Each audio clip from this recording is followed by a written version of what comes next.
The hero who saved my life was actually stealing it. My brother Leo was always the golden child, but things got weird after my surgery. See, 2 years ago, I needed a kidney, and an anonymous donor literally saved my life.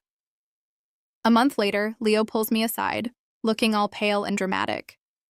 He whispers, "Don't tell Mom, but it was me. I just couldn't watch my little brother fade away." I was floored. I felt like I owed him everything. So when he asked to move into our guest room to recover, I said yes. When he needed help with his mortgage, I emptied my savings.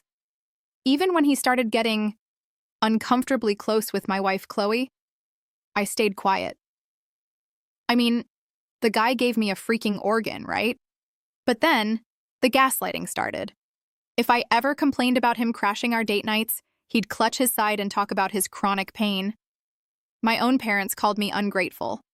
Chloe told me I was being insecure and that Leo was a saint. The breaking point? I found a folder hidden in his room. It wasn't medical records for a transplant. It was an invoice for high-definition liposuction. The dates matched my surgery perfectly.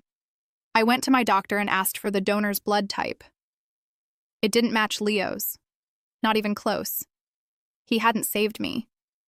He'd just used my trauma to hijack my life. Last night, at my parents' 35th anniversary dinner, Leo stood up to give a toast about family sacrifice. I let him finish. Then, I pulled out the donor report and the lipo bill. I looked him dead in the eye and said, "You didn't give me a kidney, Leo. You just gave me a front row seat to your latest scam." The room went dead silent.